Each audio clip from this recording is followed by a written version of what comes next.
Ce magazine vous est proposé par le groupe NCA Assurance et Banque. Les archives d'Afrique, Alain Foka. Bonjour à tous et bienvenue dans ce magazine consacré à l'histoire contemporaine de l'Afrique à travers ses grands hommes. Nul n'a le droit d'effacer une page de l'histoire d'un peuple, car un peuple sans histoire est un monde sans âme. Chaque fois qu'un pays africain achète une arme, c'est contre un Africain. Ce n'est pas contre un Européen. Ce n'est pas contre un Asiatique. C'est contre un Africain.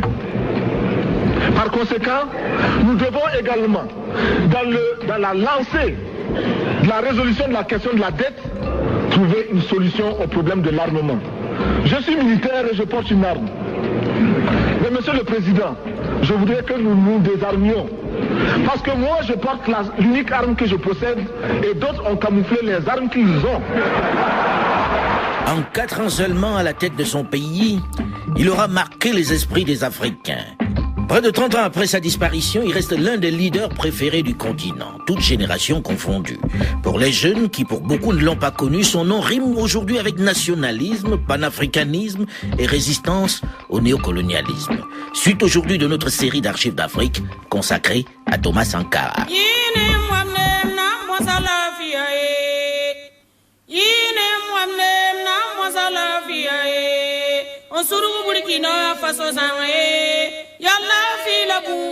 Depuis le 25 novembre 1980, un pouvoir dénommé Comité militaire de redressement pour le progrès national, CMRPN, s'est installé en Haute-Volta. Après l'enthousiasme des premiers jours qui a salué la chute du régime antipopulaire de la Troisième République, l'indifférence, la déception, l'hostilité, puis le rejet total ont pris place dans les rangs des masses voltaïques. Le colonel Seizerbo, ses comités de militaires et son gouvernement n'ont reçu que la juste sanction du peuple pour leur politique aventuriste et de trahison dont les traits principaux sont la gabegie, la corruption et l'enrichissement illicite et spectaculaire des dignitaires aggravant ainsi le marasme économique, la répression injustifiée des travailleurs, élèves et étudiants par des déportations, des mandats d'arrêt et la suppression des libertés fondamentales aussi bien individuelles que collectives. 7 novembre 1982. Pour la deuxième fois en l'espace de 2 ans et pour la troisième fois depuis son accession à l'indépendance en 1960, la Haute-Volta connaît un nouveau coup d'État. Un militaire en chasse un autre. Le colonel Seizerbo avait renversé 2 ans plus tôt le général Sangoulé Lamizana. Il est à son tour déposé par un groupe d'officiers. Jean-Marc Palme, ancien ministre des Affaires étrangères. Le CSP a un ceci des particuliers. Personne parmi les officiers supérieurs n'a voulu revendiquer le coup d'État. Celui que l'on disait être l'instigateur, le chef d'état-major, le colonel Yorian, n'a pas voulu prendre le pouvoir. Il a dit qu'il fallait que l'armée, tous les corps confondus et tous grades confondus, lui donne le quitus pour qu'il puisse prendre le pouvoir. Et c'est là où on a réuni l'ensemble donc des corps avec des représentants. Et c'est là où le déclic va se produire. Au lieu que Yorian soit élu, il a eu une seule voix, sa voix. Les autres avaient préparé. Thomas n'était pas candidat, Blaine n'était pas candidat.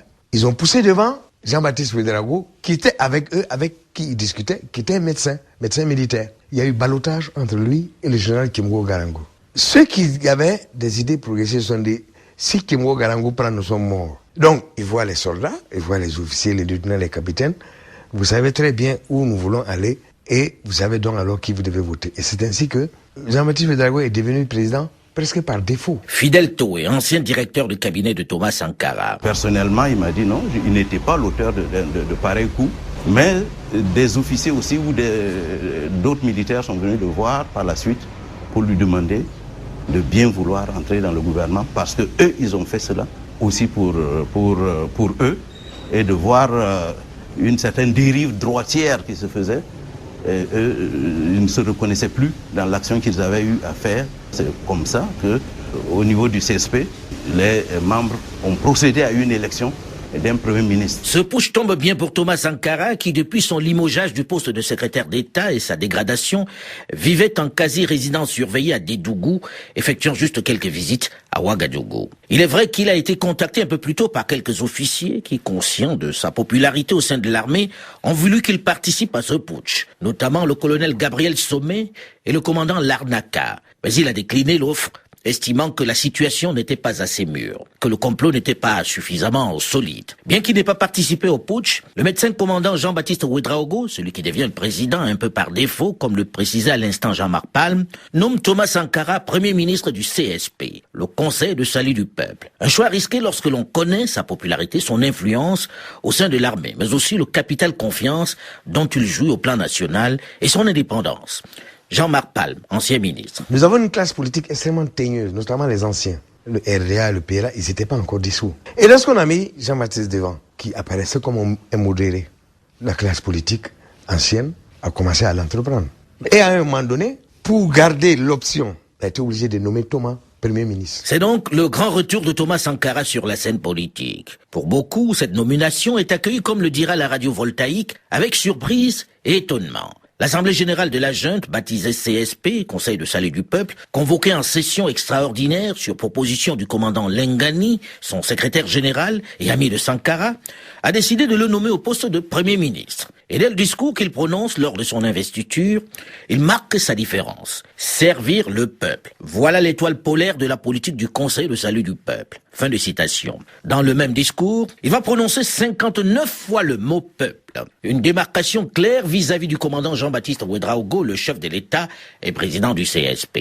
Très rapidement, les frictions au sommet de l'État se multiplient. Ce bicéphalisme à la tête du pays ne peut durer. Surtout que le Premier ministre n'en fait qu'à sa tête. Et ses sorties sont sans concession. Il y a là comme une injustice que l'histoire a cautionnée, que l'histoire a marqué à Berlin il y a 100 ans, loin de l'Afrique, mais contre l'Afrique. Combien véritablement connaissaient l'Afrique lorsque, autour d'une carte mal faite d'ailleurs, ils décidaient de tracer les frontières, ignorant qu'ils séparaient des familles, des ethnies, des groupes sociaux. Berlin a consacré la barbarie de la colonisation et aussi le mépris, le dédain souverain que des hommes peuvent avoir contre d'autres hommes. En réalité, dans le gouvernement, la cohabitation devient de plus en plus explosive.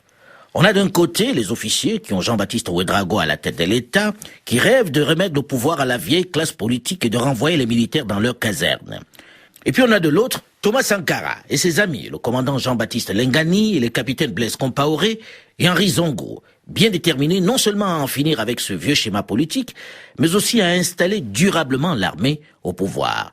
L'équilibre entre les deux tendances va très vite se transformer en confrontation. Sankara, le rebelle, multiplie les actes et les symboles pour marquer sa différence, comme lorsqu'il revient de mission en Libye en février 1983 et reverse à l'État les indemnités qu'il avait reçues à son départ parce que les Libyens ont pris totalement en charge son séjour. Un signal fort qui naturellement suscite de vives réactions. Mais ce n'est qu'un détail puisque les capitaines premiers ministres, le PM, ou le peuple comme l'appellent amicalement les jeunes, a repris ces thèmes de prédilection qu'il martèle à chacun de ses discours. Justice sociale, intégrité, austérité, moralisation de la chose publique. Il milite ouvertement pour une démocratie directe, avec des mots qui laissent clairement imaginer son modèle de gouvernement. Le socialisme. Il est obsédé par la nécessité d'assainir la chose publique. Dans toutes ses déclarations, il n'est question que de chasser de l'administration de l'armée, je cite, les fonctionnaires et les militaires pourris. Il va pousser son engagement un peu plus loin en créant à la radio une émission, en direct avec le CSP, émission au cours de laquelle, tous les mardis soirs, les auditeurs peuvent interpeller personnellement les dirigeants, ministres, officiers et hauts fonctionnaires présents. Les vieux barons de la scène politique voltaïque sont ses cibles. Il va jusqu'à s'attaquer aux chefs religieux et coutumiers. Ainsi, il coupe l'approvisionnement en électricité du jeune Mogo Naba Baongo, qui vient de succéder à son père parce qu'ils n'ont pas payé leurs factures depuis des années. On ne sait plus qui est le chef de l'État, tant Thomas Sankara est omniprésent et décide de tout. Le président Jean-Baptiste Ouédraogo est obligé de le rappeler à l'ordre le 26 mars 1983 au cours d'un meeting. Il n'est pas question d'imposer une idéologie ou un modèle de société. Fin de citation. Et il faut dire que l'engagement et l'implication de Thomas Sankara ne se limitent pas aux questions de politique intérieure. Il est aussi engagé sur les débats internationaux. Les divergences vont s'accentuer notamment avec les déclarations faites par Thomas Sankara en Libye, en Corée du Nord et à New Delhi, au sommet des non-alignés. Né en pleine guerre froide, le mouvement des non-alignés s'est voulu tout d'abord comme une force affirmant notre droit de pays et de peuple souverain à choisir librement et sans impération nos propres voies pour le progrès de nos peuples, à choisir librement nos amis dans le monde sur la base de leur attitude concrète devant l'aspiration de nos peuples à la libération du joug colonial, néocolonial ou raciste, à l'indépendance, à la sécurité, à la paix et au progrès économique et social. Lui éviter la sclérose que l'impérialisme et le néocolonialisme affolés tentaient de lui imposer par les chantages économiques et politiques. Thomas Sankara n'en fait qu'à sa tête. Il faut dire qu'il n'a pour le président que très peu de considération. Il a du mal à le percevoir comme le patron. Lui qui, la veille du putsch qui va l'installer aux affaires, ne savait même pas tirer, précise-t-il en privé, racontant au passage comment il lui avait appris à ce moment-là comment tenir son pistolet. 30 avril 1983.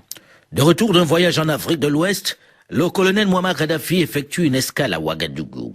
Une visite surprise organisée par le Premier ministre à l'insu du chef de l'État, Fidel Touré, son directeur de cabinet. Un personnage aussi justement atypique d'ailleurs, que Kadhafi qui demande avec son avion, qui dit lui va venir ici, il va atterrir là, qu'est-ce que vous pouvez faire? Revenir au chef de l'État. Mais je pense que cela a dû être fait. Je pense que le chef de l'État dit qu'il a été pris de court, sûrement. Mais sinon, ça n'a pas été une affaire fomentée entre Kadhafi et Thomas Sankara. Quoi qu'il en soit, ce 30 avril 1983, pour Jean-Baptiste Ouédraogo, la coupe est pleine. Elle va déborder 15 jours plus tard lorsqu'ils organisent conjointement, le 15 mai 1983 à Bobo Dioulasso, un meeting où Thomas Sankara, qui s'en prend durement à la vieille classe politique et au néocolonialisme, est ovationné par le public. Lorsqu'il prend la parole à son tour, c'est le silence. Une bonne partie de l'assistance se retire même. Ça en est trop pour le président, mais également pour quelques officiers qui n'en peuvent plus de cette diarchie et de cette chienlit à la tête de l'État, pour reprendre l'expression du général de Gaulle. Jean-Marc Palme, ancien ministre. Les autres prennent les devants, à l'insu et sans Jean-Baptiste. Le chef d'état-major, Yourian et compagnie, il estime que la récréation, l'aventure a assez duré, il faut mettre fin à la récréation. Le 17 mai au petit matin, la résidence de Thomas Sankara est encerclée par les blindés de son ancien condisciple de Madagascar, le capitaine Jean-Claude Kambouélé. Jean-Marc Palme. Thomas appelle Jean-Baptiste en disant, Premier ministre, les chars ont cerné ma maison. Jean-Baptiste qui lui dit, les chars ont également cerné ma maison. C'est l'impasse à Ouagadougou ce 17 mai. Pendant quelques heures, on ne sait pas exactement qui contrôle et qui arrête qui. Jean-Baptiste Ouédraogo ne sait pas non plus s'il va être arrêté. Jean-Marc Palme. Finalement, il ne savait pas si on allait l'arrêter, si on n'allait pas l'arrêter. Et je crois que les instructions sont venues, disant, on le laisse continuer pour qu'il amène un processus normal. On arrête donc Thomas, le chef d'état-major, qui n'avait pas changé, Yourian, de sa propre initiative. Je suppose qu'il a dû se réunir, il a dû se voir avec d'autres officiers. Mais en tant que chef d'état-major, il a pris l'initiative. Enfin, c'est lui qui était au devant. Et il y a certains jeunes officiers, par exemple, le commandant des chars, qui étaient avec l'aile gauche, mais qui ne comprenaient pas grand-chose du point de vue politique, que le chef d'état-major a manipulé sur la base ethnique. Ils étaient de la même ethnie. Et c'est ainsi que ces chars ont entouré ce Thomas et ce Jean-Baptiste. Finalement, on décide d'arrêter que l'aile gauche. Thomas est arrêté. Il est accusé de menacer l'unité nationale. Il est évidemment aussitôt exclu du Conseil de salut du peuple. Jean-Baptiste Lengani, son autre ami, est lui aussi arrêté. Henri Zongo s'est lui retranché dans le camp Guillaume Ouédraogo, en plein centre de Ouagadougou. Mais par peur d'embrasement et d'implications sous-régionales, par peur de voir intervenir l'armée ivoirienne et les forces des pays voisins en cas d'affrontement avec les armes livrées par la Libye, surtout que la veille, hasard de calendrier ou pression de Paris, Guy Pen, le conseiller du président français pour les affaires africaines, est arrivé à Ouagadougou et en est reparti en annonçant une aide spéciale de 21 milliards de francs CFA, perçue un peu par certains comme une récompense pour l'éviction du remuant Premier ministre. Thomas Sankara va donc lui envoyer un message dans lequel il lui conseille de se rendre sans résistance. Zongo se rend donc à son tour et est transféré au camp militaire de Waïgouya, aux confins nord-ouest du pays. Le seul qui n'a pas été pris et qui a réussi à s'échapper de la capitale est le capitaine Blaise Compaoré. Il rejoint les paracommandos de Pau, ceux qui lui sont fidèles. C'est de là qu'il va entrer en rébellion ouverte avec Ouagadougou. Il est plutôt bien soutenu dans cette région inexpugnable défendue par une unité d'élite totalement fidèle à ceux qui l'ont formé.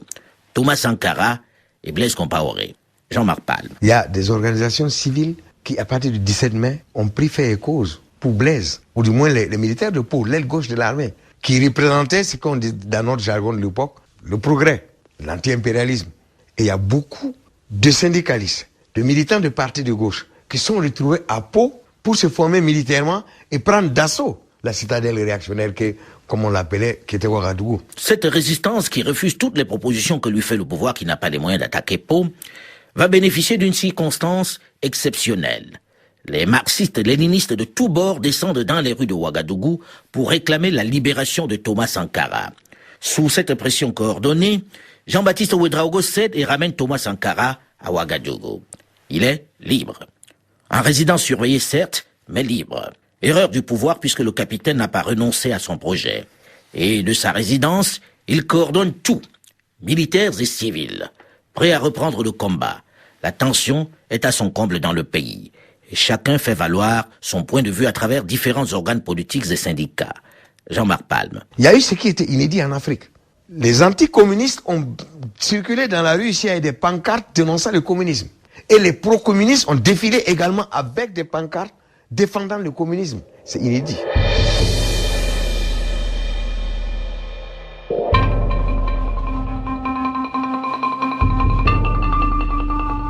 1er août 1983. Tout d'un coup, Ouagadougou est aveugle et muette. Panne générale d'électricité et panne générale de téléphone. On met naturellement cet incident sur le compte des orages de cette période d'hivernage. Mais en réalité, il s'agit d'une répétition générale. Les choses s'accélèrent d'un coup le 3 août en fin de journée, lorsque le président Jean-Baptiste Ouédraogo convoque Thomas Sankara. Est-il au courant de ce qui se passe, de ce qui se prépare?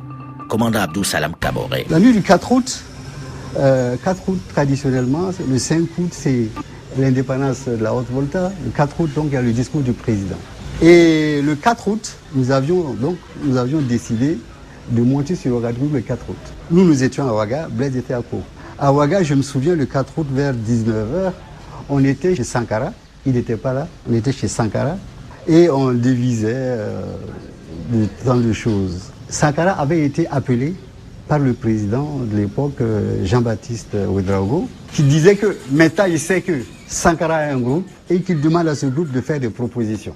Donc Sankara est revenu vers nous avec le message, donc chez lui, avec le message du président Jean-Baptiste Ouédraogo. Et pendant qu'on en parlait, on a entendu pam pam. Ah, on s'est dit, ah, le type il est là. Donc c'est Blaise qui arrivait sur Ouagadougou comme prévu. Sankara va dépêcher un messager pour demander à Blaise Compaoré de surseoir, d'arrêter l'opération parce qu'un dialogue est ouvert avec Jean-Baptiste Ouédraogo, le président.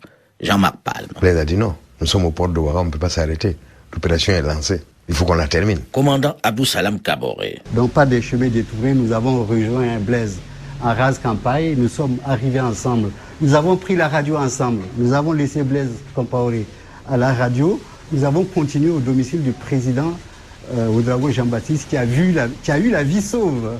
Parce que Thomas et moi, avec les soldats, nous sommes arrivés.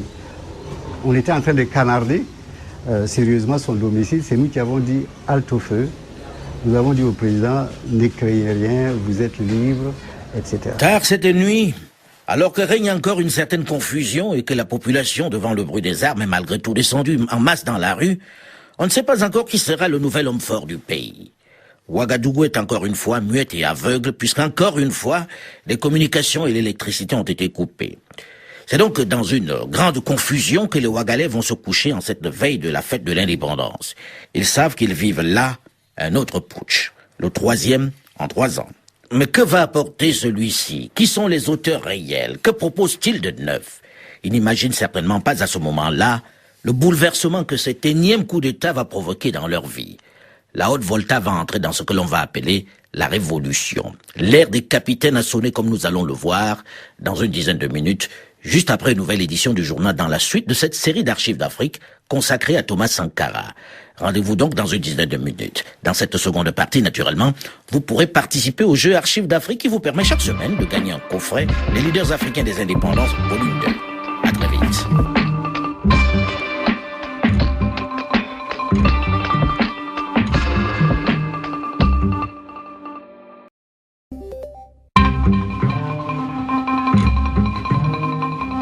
Les archives d'Afrique, Alain Foka. Bonjour et bienvenue à tous ceux qui nous rejoignent seulement maintenant dans la seconde partie de ce magazine consacré à l'histoire contemporaine de l'Afrique à travers ses grands hommes. Nul n'a le droit d'effacer une page de l'histoire d'un peuple, car un peuple sans histoire est un monde sans âme. Peuple de Haute-Volta, aujourd'hui encore, les soldats, sous-officiers et officiers de l'armée nationale et des forces paramilitaires se sont vus obligés d'intervenir dans la conduite des affaires de l'État pour rendre à notre pays son indépendance et sa liberté et à notre peuple sa dignité.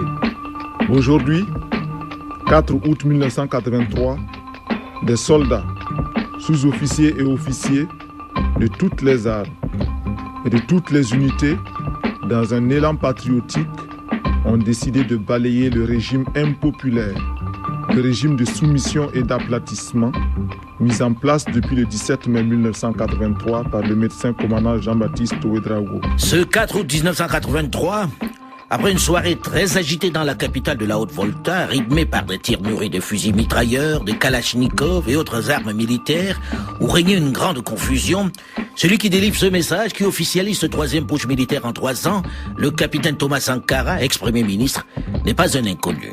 Ce n'est pas non plus une grande surprise pour la population qu'il soit le bénéficiaire de ce coup de force, même si en réalité, il n'a pas directement participé à cette opération, du moins sur le terrain. Quelques heures plus tôt, il envoyait d'ailleurs un message à son ami le capitaine Blaise Compaoré, qui conduisait les forces d'élite sur la capitale pour qu'il arrête son attaque, parce qu'il avait trouvé un compromis avec le président Jean-Baptiste Ouédraogo. Mais c'était trop tard. L'opération était déjà en marche. Désormais donc, il ne pouvait plus reculer. Commandant Abdou Salam Kaboré. Donc par des chemins détournés, nous avons rejoint Blaise en rase campagne. Nous sommes arrivés ensemble. Nous avons pris la radio ensemble. Nous avons laissé Blaise Compaoré à la radio. Nous avons continué au domicile du président Ouédraogo Jean-Baptiste qui a eu la vie sauve. Parce que Thomas et moi, avec les soldats, nous sommes arrivés. On était en train de canarder sérieusement son domicile. C'est nous qui avons dit halte au feu. Nous avons dit au président, ne craignez rien, vous êtes libre. Le putsch est donc un succès. Mais ce n'est pas le capitaine Blaise Compaoré qui a conduit l'unité d'élite qui a marché sur Ouagadougou qui est couronné. C'est plutôt l'ex-premier ministre Thomas Sankara qui est le nouvel homme fort. Jean-Marc Palme. Il y a eu une sorte de loyauté de la part de Blaise par rapport au programme prévu. Boukari Kaboré dit le lion était lui aussi de la partie. Blaise, s'il cherchait à garder le pouvoir là, le 4 août, là, on allait le buter. Commandant Abdou Salam Kaboré. Le fait que Thomas ait été, je vous dis, c'était vraiment le meneur d'hommes, hein, le meneur de notre groupe. C'est lui qui a été à la base de la création de l'organisation des jeunes officiers. C'était lui qui était le bout en train. Il était en place à Pau, à 140 km de Ouagadougou. Il pouvait arriver à minuit, on se réunissait dans les voitures en rase campagne et à 2h du matin, il repartait prendre son service sans même passer dire bonjour à son épouse et à ses enfants. Vraiment, c'était le bout en train. Et le fait qu'il ait passé quelques mois à l'extérieur pour sa formation militaire, c'est vrai que ça a joué un peu sur la vitalité du groupe qu'on était. Jean-Marc Palme, ancien ministre. Il y a des organisations civiles qui, à partir du 17 mai, ont pris fait et cause pour Blaise, ou du moins les militaires de Pau, l'aile gauche de l'armée, qui représentaient ce qu'on dit dans notre jargon de l'époque, le progrès, l'anti-impérialisme. Et il y a beaucoup de syndicalistes, de militants de partis de gauche, qui sont retrouvés à Pau pour se former militairement et prendre d'assaut la citadelle réactionnaire comme on l'appelait, qui était Ouagadougou. En réalité, comme le confirmera Blaise Compaoré et ses compagnons, les autres leaders historiques de cette révolution, tous savaient depuis le début quelle serait la place et le rôle de chacun des officiers participant à cette opération. Les choses étaient assez claires pour eux. Suite de notre série d'archives d'Afrique spéciale, Thomas Sankara.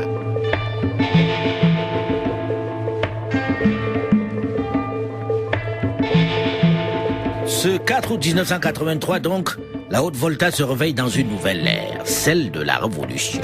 C'est l'ère des capitaines qui commence.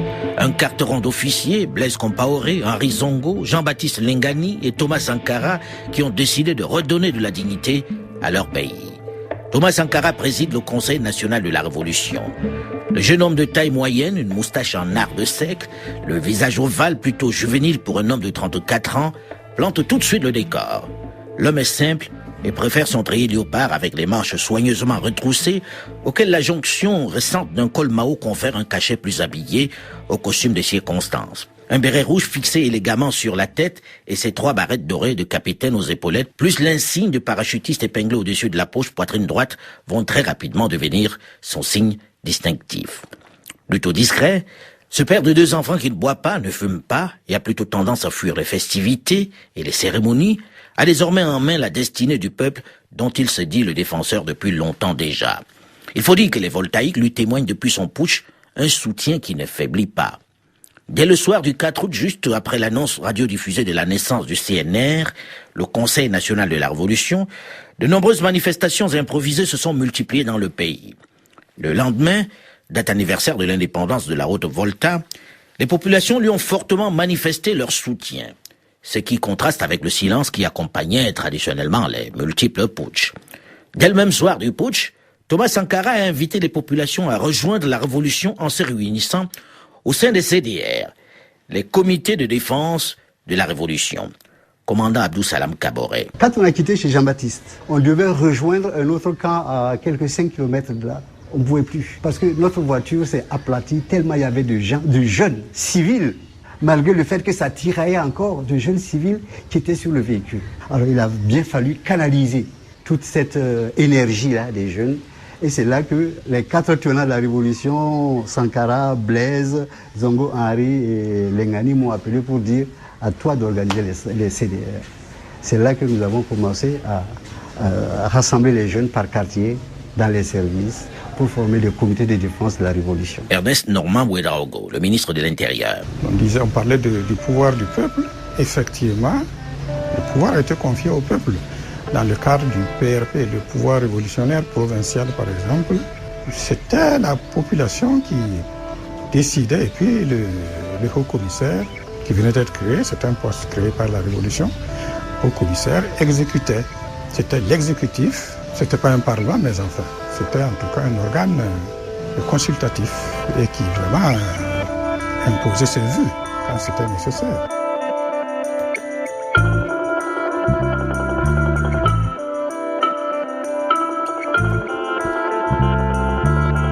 Thomas Sankara et ses camarades ont décidé de changer leur pays, de lui redonner un autre visage. Les slogans, les discours marxisants teintés de guévarisme traduisent le virage à gauche tout du nouveau régime. La formation du gouvernement rendu public le 24 août 1983 plante le décor. Thomas précise qu'ils n'ont pas fait cette révolution pour laisser le pouvoir aux civils.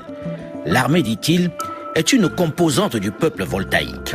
Il ne s'agit pas pour les militaires de prendre le pouvoir un jour et de le rendre un autre jour. Il s'agit pour eux de vivre avec le peuple, de souffrir avec lui et de se battre avec lui à tout moment. Fin de citation. Ainsi, le premier gouvernement est composé de 5 militaires pour 15 civils. Mais les hommes en uniforme tiennent des portefeuilles clés. Thomas Sankara est à la fois le président du CNR, le Conseil national de la Révolution, mais également ministre de l'Intérieur et de la Sécurité. L'ami intime, le capitaine Blaise Compaoré, est ministre d'État délégué à la présidence. Un ministre sans portefeuille, mais de fait, numéro 2 du régime. Le chef de bataillon Jean-Baptiste Boukari Lengani est en charge de la défense nationale. L'autre chef historique de ce putsch, Henri Zongo, est le ministre des sociétés d'État, dont celui qui doit faire le grand nettoyage de toutes ces structures, de cette pagaille comme ils disent. Et le commandant Abdou Salam Kaboré, pharmacien de formation, qui a été le premier dès le 5 août à créer les CDR, les comités de défense de la Révolution, est en charge de la santé. Tous appartiennent au CNR, le Conseil national de la Révolution, dont la composition exacte est classée secret d'État. Les militaires vont également faire appel aux civils.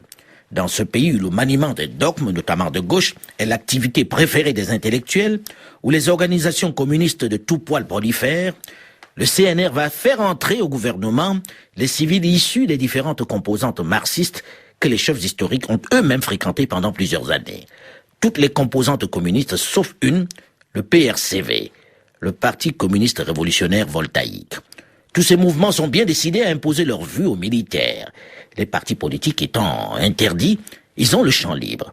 Ils essaient de conquérir les postes clés de l'administration, ce qui suscite rapidement des tensions internes. Mais très vite, tous ces intellectuels vont se rendre compte que ces militaires qu'ils regardaient jusque-là avec une certaine condescendance ne sont pas de simples bidasses. C'est eux qui tiennent la barre du navire. Et ils comptent bien la garder fermement. Jean-Marc Palme, ancien ministre. Tu vois, Alain, je pense que la grave erreur des mouvements de politique qui sont nés à cette période, c'est d'avoir considéré les Thomas au même titre que les anciens militaires. Parce qu'en fait, dès le CMRPN, l'armée était divisée en 3. Il y avait 3 générations d'officiers. Vous avez les officiers, la période de la Misana, qui ont gagné leur galon en Indochine, en Algérie. Vous avez la deuxième vague d'officiers, les CESERBO, qui ont fait des études, disons, poussées, on les a poussés, c'était les sous-officiers, qu'on a rapidement amenés à être des officiers à Frégis. Et il y avait la 3e génération, qui est la génération de Thomas et de Blaise, qui ont fait le bac, qui ont fait l'université, et qui ont côtoyé un certain nombre de jeunes, et qui avaient les mêmes lectures que nous, chose que nous avons oubliées. C'était des universitaires comme nous. C'est des intellectuels comme nous. Simplement, ils portaient l'uniforme. Notre erreur, ça a été ça, de penser que c'est nous qui les instrumentalisons, alors que c'était le contraire en réalité. Commandant Abdou Salam Kaboré, membre du Conseil national de la Révolution, ministre de la Santé. Aux premières heures de la Révolution, lorsque le premier gouvernement a été fait, il figurait un de nos professeurs d'histoire géo du PMK. Il a pensé que nous étions toujours ses élèves. Touré Adama, il est décédé à cet instant-là. Il avait oublié que nous aussi, nous avons eu le bac, nous sommes allés faire nos études ailleurs, nous avons lu, et ce qu'il connaît, on le connaît aussi. Donc, au niveau du Conseil national de la Révolution, il y avait plusieurs organismes. Il y avait l'organisation militaire révolutionnaire, l'OMR. Il y avait aussi des partis, des anciens partis étudiantins qui étaient avec nous. Et il y avait le parti de ce monsieur Touré qui était avec nous. C'était quand même un peu hétéroclite, sans compter les militaires. La plupart des militaires qui n'ont pas eu de formation politique, qui sont là, qui ont le fusil, le pouvoir d'être au bout du fusil, etc., etc. Alors, savoir qui manipulait, bon, il y en a qui disaient que la Chine manipulait une partie, que l'URSS manipulait une partie, etc., etc. Toujours est-il que nous savions où nous allions. Et le mot d'ordre de Thomas était clair. Ce qui peut faire avancer le Burkinabé, il faut le faire. Au niveau de la santé, vous pensez à quelque chose qui peut faire du bien à la vaccination commando qui a été faite, vous le faites. Ce gouvernement hétéroclite d'extrême gauche, inclassable, remet à l'ordre du jour la lutte des classes. Morale, éthique, lutte contre la corruption, le pouvoir au peuple, les chantiers sont nombreux et la phraséologie très riche. Pour cela, Thomas Sankara veut tout de suite marquer les esprits. Il veut montrer l'exemple. David Gazunki, écrivain burkinabé, auteur de plusieurs ouvrages. Il montre également l'exemple par son train de vie. Il touche 3300 francs français de l'époque. On dit à l'époque que c'est le président le plus pauvre du monde. Et surtout, il inaugure une chose qui est devenue aujourd'hui, qui fait aujourd'hui partie de la culture de tous les États. La déclaration des biens des dirigeants. Sankara, il le fait déjà en 83. Les premiers mois de l'arrivée de Thomas Sankara aux affaires sont ceux de l'engouement pour la chose militaire. Les comités de défense de la Révolution, les CDR, vont suivre un entraînement intensif. Les jeunes gens et jeunes filles des brigades de vigilance deviennent des experts dans le maniement des kalachnikovs soviétiques ou des autres armes allemandes.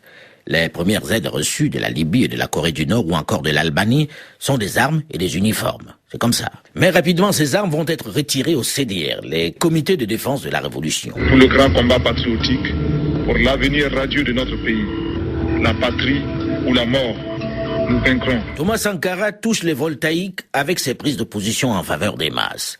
Le peuple se sent de plus en plus concerné par ce qui se passe. Il se sent acteur. La fibre patriotique enfle. Les slogans se multiplient. Les attaques contre la bourgeoisie et les prévaricateurs, mais aussi l'impérialisme, se multiplient également. La ferveur révolutionnaire touche le pays. Mais cette ferveur, ces slogans anti-impérialistes, ces discours sur la lutte des classes, qui montrent d'un doigt accusateur à la fois les puissances occidentales, mais également certains pays africains, notamment le grand voisin, ne sont pas bien accueillis par un certain nombre de dirigeants. Le grand voisin, la Côte d'Ivoire, n'apprécie pas ce qui se passe à Ouagadougou et redoute qu'il montre le mauvais exemple dans la sous-région. Il faut dire que Ouagadougou accuse Abidjan de financer à coups de milliards un complot contre la révolution. Le président Houphouët-Boigny va rapidement faire comprendre à Thomas Sankara le peu d'estime et de respect qu'il lui accorde. En octobre 1983, c'est-à-dire seulement 3 mois après l'arrivée du Conseil national de la Révolution au pouvoir, à l'occasion du 19e sommet des États de la Communauté économique des États de l'Afrique de l'Ouest, qui se tient à Niamey au Niger, il décide tout simplement de ne pas passer le témoin, de ne pas attribuer la présidence à la Haute-Volta dont c'était le tour. Il l'attribue au Mali de Moussa Traoré. Thomas Sankara, humilié, proteste. Rien n'y fait. Il menace de quitter la CEAO, la Communauté économique des États de l'Afrique de l'Ouest. Rien ne bouge. Il est finalement convaincu par le président Abdou Diouf de rester. Cela ne sert à rien de s'en aller. Mais avec cet incident, la guerre est déclarée. On va de débordements verbaux en complots imaginaires. Ainsi, les dirigeants voltaïques affirment avoir des preuves irréfutables qu'Abidjan a alloué 5 milliards de francs CFA à 3 adversaires de la révolution pour renverser le CNR. Les 3 opposants sont même carrément nommément cités. Le capitaine Michel Kafando, ministre des Affaires étrangères du régime précédent. Le capitaine Jean-Claude Kambouélé, qui commandait les blindés venus arrêter Thomas Sankara, Premier ministre en mai 1983. Et le contestataire Frédéric Guillermin. Il n'y a aucune preuve de ces accusations. Mais Thomas Sankara y croit. Et ce pseudo-complot ne va pas contribuer à améliorer le climat dans la sous-région. En interne aussi, la chasse aux vieux boubous, les mesures de lutte contre la corruption, mais surtout les débordements des CDR, les comités de défense de la révolution, où certains en profitent pour régler les comptes, menacent également le régime. Comment Thomas Sankara et ses compagnons comptent-ils sauver cette révolution qui commence à séduire de nombreux Africains, et même certaines puissances du bloc de l'Est, dans cette période de guerre froide? Rendez-vous la semaine prochaine pour en parler dans la suite de cette série d'archives d'Afrique, spéciale Thomas Sankara. Archives d'Afrique. Le jeu. Voici venu le moment que beaucoup d'entre vous attendent désormais avec impatience et frilosité. Celui du jeu Archives d'Afrique, qui vous permet chaque semaine de gagner le coffret Les leaders africains du XXe siècle, volume 2. La semaine dernière, il fallait reconnaître l'auteur de ces propos. Il y avait un désaccord avec Lumumba, certains procédés que je n'approuvais pas. Vous êtes des milliers à avoir reconnu le président fondateur du Zaïre, le maréchal Mobutu Sese Seko Kuku-Bwendu Wazabanga. Il fait d'ailleurs partie des portraits que vous pouvez retrouver dans le coffret Archives d'Afrique, le volume 2. Les leaders africains du XXe siècle. Les 5 premières bonnes réponses sur notre page Facebook et les 5 premières bonnes réponses sur notre répondeur sont Justin Yelemo à Ouagadougou au Burkina Faso, Pouda Jules César à Fribourg en Suisse, Freddy Begon Gagnoré et Youssoufa Ali à Bangui en Centrafrique, Diomandé Aboubakar Sidibé à Séguéla en Côte d'Ivoire, Éric Nazidiougouba Kéré à Nancy en France, Keita Alassane à Bruxelles en Belgique, Daouda Ouagé et Pierre Ndiaye à Dakar au Sénégal et Guy Otse à Berlin en Allemagne. Voilà pour les gagnants de la semaine qui recevront à leur adresse postale le coffret Archives d'Afrique, les leaders africains du XXe siècle, volume 2, avec une dédicace personnelle. Cette semaine, c'est peut-être à votre tour de gagner ce merveilleux cadeau, en reconnaissant vous aussi l'auteur de cette phrase. C'est le hasard de l'évolution qui a voulu que l'homme ait pris naissance en Afrique, donc l'homme était d'abord noir. Et cet homme est l'ancêtre de toutes les autres races. Trop facile. Qui est ce personnage marquant de l'histoire de l'Afrique? Alors c'est le moment de remporter ce coffret tout de suite, donc à vos ordinateurs pour donner votre réponse et votre commentaire.